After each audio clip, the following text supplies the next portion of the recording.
దినాన్ని దేవునితో ఆరంభించడం, ప్రార్థనతో ప్రారంభించడం మనకు మంచిది. దేవుని వాక్యాన్ని చదువుకుందామా? పరిశుద్ధ బైబిలు గ్రంథము నుండి హెబ్రీయులకు రాసినటువంటి పత్రిక 13వ అధ్యాయం 16వ వచనాన్ని మనము చదువుకుందాం. ఉపకారమును ధర్మమును చేయ మరచిపోకుడి, అట్టి యాగములు దేవునికి ఇష్టమైనవి. దేవుని నామమునకు మహిమ కలుగునుగాక. నా చిన్నతనంలో మా మేనమామ కొడుకు, నా తోటివాడు, నా ఈడువాడు, తన పేరు నానాజీ. మేము అందరం కలిసి మాకు ఎలిమెంటరీ స్కూల్ మా ఊరు అయిన తర్వాత హై స్కూల్కి కత్తిపూడికి నడిచి వస్తూ ఉండేవాళ్ళం. ఇంటర్వెల్ టైంలో వాని దగ్గర డబ్బులు ఉండేవి. ఆ ఉన్న డబ్బుల్ని బట్టి వాడు చక్కగా స్వీట్స్, తినుబండరాలు కొనుక్కొని శనగుండ్లో, కొబ్బరుండ్లో, జీళ్ళు ఇలాంటివన్నీ కొనుక్కొని వాడు మటుకు వాడు తింటూ ఉండేవాడు. మాతోటే ఉండేవాడు, కానీ వాడు మటుకు వాడే తింటూ ఉండేవాడు, చాలా సైలెంట్గా, ఎవ్వరికి తెలియకుండా. ఇలాంటి సందర్భాలు చాలా చూస్తూ ఉంటుంటాం. ఒకసారి ఉండబెట్టలేక మా మేనమామతో చెప్పాను. నా మటుకు నేను కంప్లైంట్ చేశాను. నాన్న వాడు అలా తినేస్తున్నాడు, కానీ కనీసం నాకు కొంచెం కూడా పెట్టట్లేదు అని నా బాధను వ్యక్తం చేశాను. అప్పుడు వాడిని పిలిచి అడిగితే తన అన్న మాట ఏంటనంటే, అక్కడ ఇంకా చాలామంది ఉన్నారు, అందరికీ సరిపోవు కదా, అందుకని ఎవరికి పెట్టకుండా నేనే తినేస్తున్నాను అని చెప్పాడు. ఇలాంటివి కూడా చాలా సందర్భాల్లో మనం చూసే ఉంటాం, చిన్నతనంలో అనుభవించే ఉంటాం. నాకు చిన్నపిల్లలు కార్యక్రమాలంటే, సండే స్కూల్ పిల్లలంటే నాకు చాలా ఇష్టం.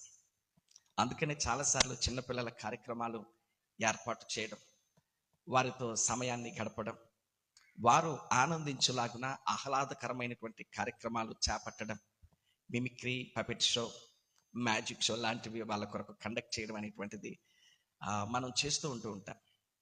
పిల్లలతో కలిసినప్పుడు నేను ఈ ప్రశ్న అడిగాను, తరచూ అడుగుతూ ఉంటుంటాను.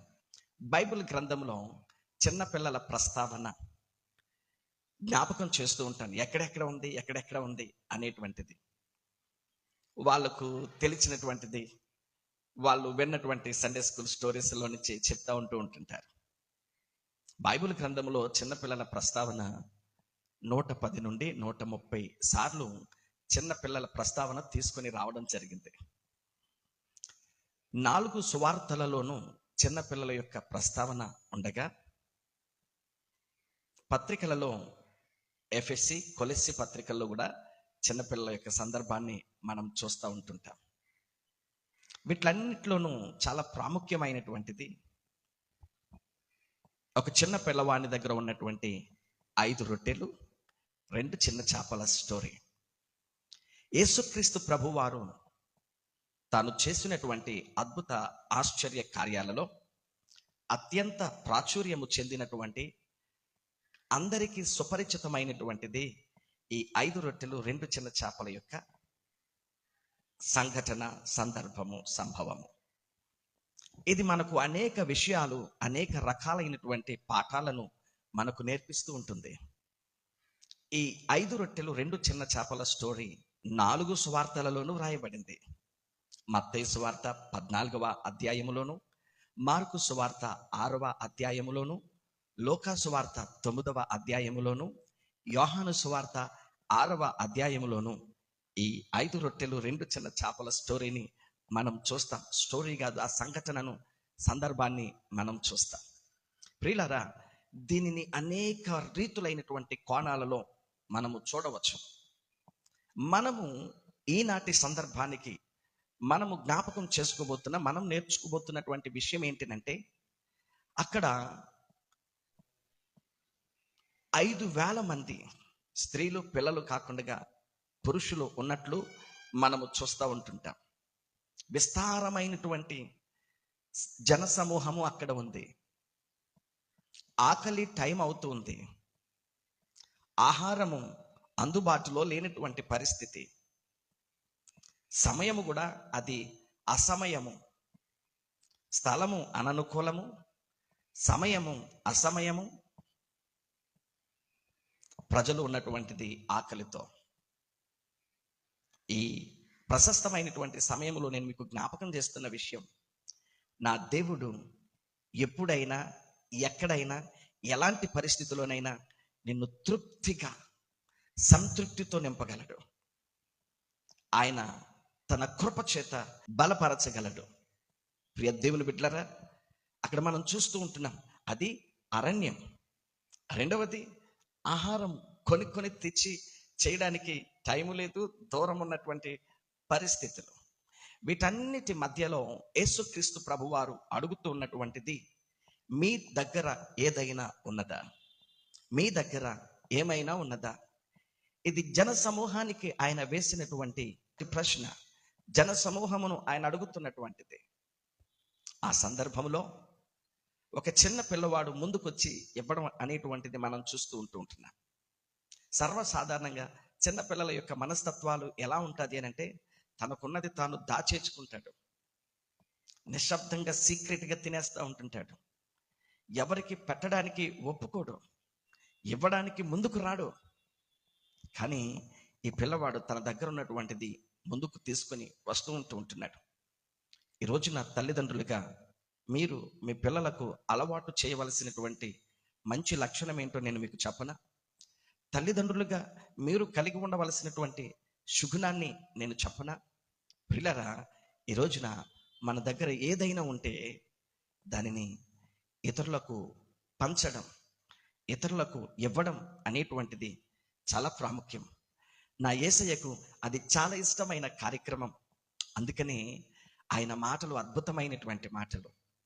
ఈ లోకములో ఆయన పుట్టినట్లు ఎవ్వరూ పుట్టలేదు. ఆయన పుట్టుక ఒక ప్రశస్తమైనటువంటిది. ఆయన జీవితం, ఆయన జీవించినట్లు ఈ లోకంలో ఎవ్వరూ జీవించలేదు. ఆయన జీవితం ఒక ప్రత్యేకమైనటువంటిది. ఈ లోకములో ఆయన మాట్లాడినట్లు ఎవ్వరూ మాట్లాడలేదు.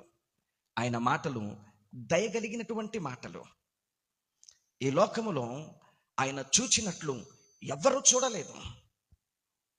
ఆయన చూపులో దయ, జాలి. ఆయన మరణించినట్లు ఈ లోకములో ఎవరు మరణించలేదు. ఆయన తిరిగి మరణము జయించి పునరుత్థానుడై తిరిగి లేచినట్లు ఈ లోకములో ఎవ్వరూ తిరిగి లేవలేదు. ఆయన ఒక ప్రత్యేకమైనటువంటి వ్యక్తి, గొప్ప శక్తి, ఒక మాదిరికరమైనటువంటి జీవన విధానాన్ని జీవించి మానవాళికి మార్గదర్శిగా నిలిచినటువంటి వాడు నేను ఆరాధిస్తున్నటువంటి నా దేవుడు. ప్రియులారా, ఆయన మాటలు దయగలిగినటువంటి మాటలు, సభ్య సమాజాన్ని కట్టే మాటలు, సమానతత్వాన్ని తీసుకుని వచ్చే మాటలు, విడగొట్టే మాటలు కాదు, ఎక్కువ తక్కువలు చేసేటువంటి మాటలు కాదు. మానవులందరూ సమానంగా ఉండాలి, మానవులందరూ ఒక్కటే, మానవులందరూ శాంతి సమాధానాలతో విరచల్లాలనేటువంటి చక్కటి ఆలోచన. నువ్వెక్కువ నువ్వు తక్కువ కాదని కాదు, నీ దగ్గర నువ్వే ఉంచుకో, లేని వాడిని లేనట్లే ఉంచు అన్నటువంటిది కాదు. ఈనాడు యేసుక్రీస్తు ప్రభువారు అనేక మందిని ఇన్ఫ్లుయెన్స్ చేశాడు. గొప్ప గొప్ప నాయకులు, స్వతంత్ర సమర యోధులైనటువంటి వారందరూ అనేక మంది క్రీస్తు మాటలను తమ జీవితాల్లో ఒక ప్రాముఖ్యమైనటువంటి సిద్ధాంతాలుగా వేసుకొని దేశాలను, రాజ్యాలను నిర్మాణం చేసుకున్నటువంటి వారు. నా యేసయ్య అంటారు, నిన్ను వలె నీ పొరుగు వాణిని ప్రేమించు. నిన్ను నువ్వు ఎలా చూసుకుంటూ ఉంటున్నావో నీ పొరుగు వాణిని కూడా అలాగే చూడాలి. ఆయన అంటారు, నీ దగ్గర రెండు ఏవైనా ఉంటే, అంటే అంగీ కానీ ఏదైనా సరే, రెండు ఏవైతే నీ దగ్గర ఉన్నాయో, ఒకటి కాకుండా నీ దగ్గర స్పేర్ ఏదైతే ఉందో, నా ప్రభు అంటున్న మాట ఏంటో తెలుసా? ఆ ఒకటి లేని వానికి ఇచ్చేయి. ఒకటి ఒకటి ఒకటి ఒకటి నువ్వు కూడగట్టుకుంటే అవి చెదలు పట్టుకుని పోతా ఉంటాయి. ఏం మోసుకొని పోవు, ఏం తీసుకొని పోవు. లేని వానికి ఆ ఒకటి ఇచ్చేయి. రేపటి గురించి నువ్వు ఆలోచన చేయొద్దు, దాని సంగతి నేను చూసుకుంటాను. ఇలాగా అనేకమైనటువంటి విషయాలు ఈరోజు మనం చదువుకున్నటువంటి వాక్య సందర్భములో మనం చదువుకున్నటువంటి మాటలు, ఉపకారమును ధర్మమును చేయమరచిపోకుడి, అట్టి యాగములు దేవునికి ఇష్టమైనటువంటివి. ఆ చిన్న పిల్లవాడు సాటి ప్రజల యొక్క ఆకలిని తీర్చడానికి ఆ సందర్భంలో వారి కొరకు ఒక సహాయకుడిగా నిలబడ్డాడు. ఈ రోజున ఆ చిన్న పిల్లవాని పేరు మనకు తెలియదు, కానీ ఆ చిన్న పిల్లవాని గురించి ప్రపంచమంతా మనము ధ్యానం చేస్తూ ఉంటున్నాం. ఈ రోజున నువ్వు చేసే ధర్మము కానీ, ఉపకారము కానీ, నీ నోటు వెంబడి వచ్చే మంచి మాట కానీ, నీ చేతులు చేసే మంచి కార్యాలు కానీ చరిత్రలో నిలిచిపోతాయి. చరిత్రలో నిలిచిపోతాయి. ఈ రోజున వాటి ద్వారా దేవుడు అద్భుతాలు చేస్తాడు. ఎవరైతే ఇలా ముందుకొస్తారో వారిని దేవుడు ఆశీర్వదిస్తూ ఉంటాడు. నా ప్రియ సహోదరుడు, సహోదరి, ఈ రోజున మీకు ఒక ఆత్మీయ పాఠముగా మరొక విషయాన్ని జ్ఞాపకం చేస్తూ ఉంటున్నాను. నీ దగ్గర ఉన్న కొంత ఏదో ఆయన దగ్గర పెట్టు. ఆయన హస్తానికి అప్పచెప్పు. ఆయన దగ్గరకు తీసుకుని రా. నా దగ్గర ఇంతే ఉందయ్యా. ఉన్న జనం చూస్తే ఎక్కువ, ఉన్న అవసరత చూస్తే ఎక్కువ, పరిస్థితులు చాలా కష్టంగా ఉన్నాయి, పొద్దుపోయింది, చీకటి అయిపోతున్నటువంటి పరిస్థితి కనబడుతూ ఉంది. కానీ నా దగ్గర ఇదే ఉంది, దీనితో అద్భుతం చేయగలిగిన దేవుడవు నీవు అని ఉన్నదానితో ఆయన దగ్గరకు వచ్చేయి.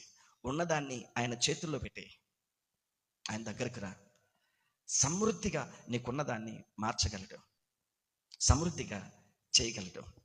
ప్రతిరోజు ఉదయం నేను చేస్తున్నటువంటి పని అదే. చాలా తృప్తికరమైనటువంటి జీవితం, చాలా సంతృప్తికరమైనటువంటి జీవన విధానం. ఈ రోజుకి జేబులో ₹1 ఉండదు, కానీ సాయంకాలం వరకు నా జీవన విధానంలో రూపాయి తక్కువ కాదు.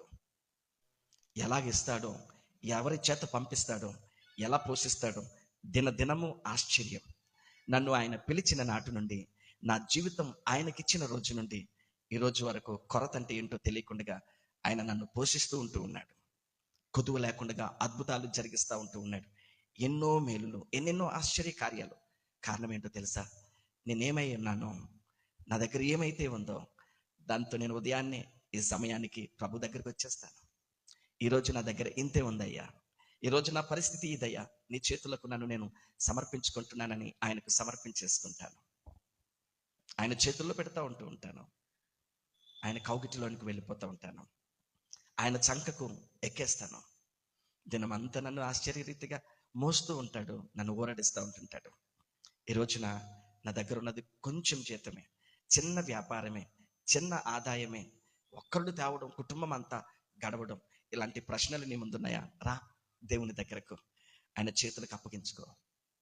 ఆ రోజు 5 రొట్టెలు 2 చిన్న చేపలను 5,000 మందికి సమృద్ధిగా, సంతృప్తిగా పంచిన దేవుడు, అద్భుతం జరిగించిన దేవుడు నీ జీవితంలోనూ ఆశ్చర్య కార్యం జరిగిస్తాడని తెలియచేస్తూ ఈ మాటలు ముగిస్తూ ఉంటున్నాను. దేవుడు మిమ్ములను దీవించును గాక. ఆమేన్. ప్రార్థన చేసుకుందామా?